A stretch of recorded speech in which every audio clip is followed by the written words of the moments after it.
to do. Does not want to get in a kickboxing bout for his ego. They thought they were untouchable. Immediately, Michael Venom Page showing off.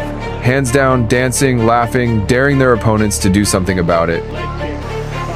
Showboating is the ultimate gamble in MMA. It's either a masterclass in confidence or a death sentence in disguise. Going back and forth. Costa going hands behind his back earlier than And today, you're about to witness what happens when the cockiest fighters in the cage pay the ultimate price. Let's start with the most infamous one of them all, Anderson Silva versus Chris Weidman at UFC 162. Silva had already built a career out of making elite fighters look like amateurs, hands down, chin out, laughing in their faces. But against Weidman, his luck ran out. Silva exaggeratedly wobbled, pretending to be rocked, trying to humiliate the challenger. Then bam, a crisp left hook from Weidman shattered the illusion. The so-called clowning turned into a collapse. As Silva's body folded, eyes wide, his legendary reign snatched away in one moment of overconfidence. But if you thought that was embarrassing, it only gets uglier. Fast forward to Michael Venom Page versus Douglas Lima at Bellator 221. Michael Venom Page looking to remain undefeated. Douglas Lima. MVP was doing what MVP always does, hands at his waist, chin exposed, bouncing around the cage like a video game character. He taunted, teased, and threw flashy strikes. Immediately, Michael Venom Page showing off. Then Lima made him pay. A low kick swept MVP off his feet, dropping him flat.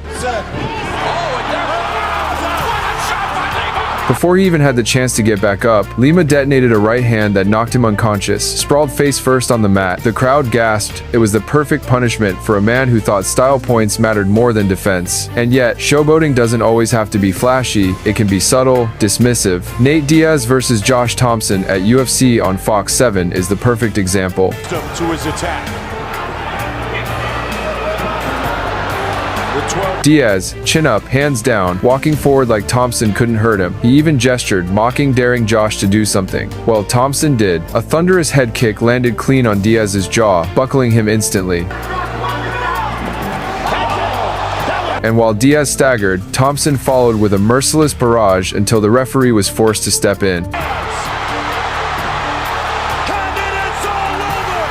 Stockton toughness only goes so far when your guard is a taunt instead of a shield. But sometimes, arrogance doesn't look like clowning, it looks like recklessness. Cody Garbrandt versus Pedro Munhoz at UFC 235 showed us that. Cody, emotional, showboating with his chin up, standing in the pocket, literally daring Munhoz to swing. It turned into a wild exchange where Garbrandt abandoned technique just to prove he could brawl. And then, the lights went out. Munhoz's hooks connected clean, and Garbrandt crashed to the canvas.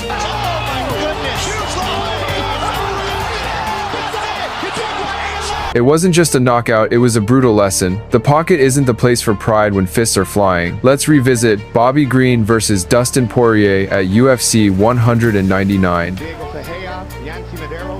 Bobby Green is notorious for talking mid-fight, pointing, shrugging, trying to get under his opponent's skin.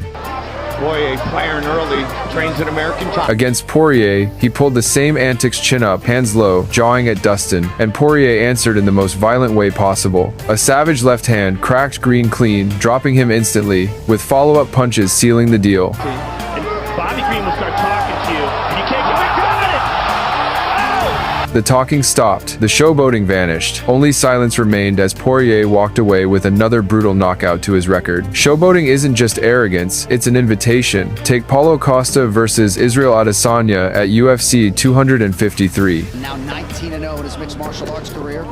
Costa spent the entire build-up mocking Izzy. Even mid-fight, he laughed off the leg kicks, sticking out his tongue, daring Adesanya to do more. Not at all surprised to see. But Izzy was calculating, precise, deadly. The leg kicks added up, Costa's movement slowed, and then came the finish. And he's going to go to the leg again. A sharp head kick followed by a brutal left hook and ground and pound. The showboating turned into a bloody, humiliating collapse.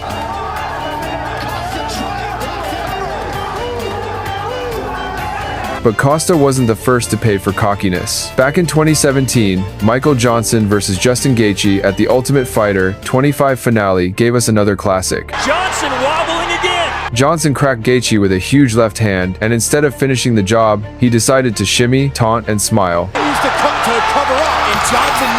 Big mistake. Gaethje walked right through the storm, and by the end of the round, Johnson was eating a relentless barrage of punches and knees until the referee dragged Gaethje off his battered body. They may both have to tap out because of exhaustion. 20 seconds left in round 2. That little shimmy, it aged like milk. And then we have Johnny Walker versus Corey Anderson at UFC 244.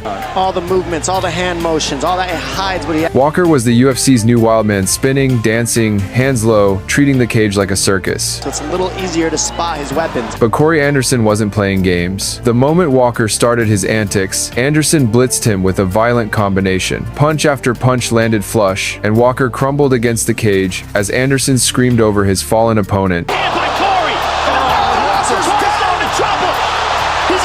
The crowd roared not for Walker's dancing, but for his downfall.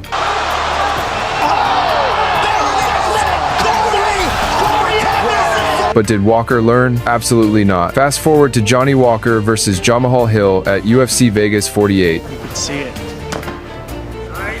Walker came in loose, jittery, throwing exaggerated feints, arms swinging like noodles, taunting the danger in front of him, and then it happened. One clean right hand from Hill froze him stiff, his body collapsing backward like a rag doll in slow motion. If you keep Walker moving like this, you gotta dodge the crazy punch. Oh my God! The knockout was so violent, so surreal, it instantly went viral. From flashy antics to unconscious in a single shot, that's the price of showboating. Showboating isn't just cocky, it's like painting a target on your chin, and few fighters learn that lesson harder than Joe Schilling at Bellator 139. Schilling was confident, grinning, dropping his hands, even sticking out his tongue during exchanges with Hisaki Kato, but Kato wasn't amused. In the second round, he launched a Superman punch out of nowhere. It detonated on Schilling's jaw, sending him crashing face first into the canvas.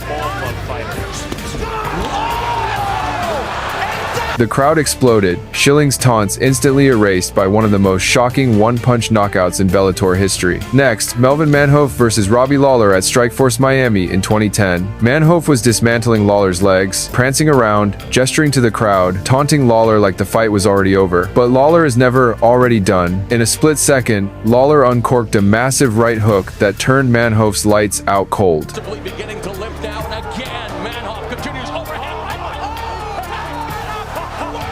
The showboating, the leg kicks, the confidence, it all vanished in one flash KO that reminded everyone why Robbie Lawler is one of the most dangerous comeback artists in MMA. And then there's Alistair Overeem versus Antonio Bigfoot Silva at UFC 156. Overeem walked into that fight with swagger, chin high, hands low, treating Silva like he didn't belong in the cage with him. For 2 rounds, it looked like Overeem was in control. But in the third, Silva came alive. He cornered Overeem, unleashed a savage barrage of punches, and dropped him in brutal fashion.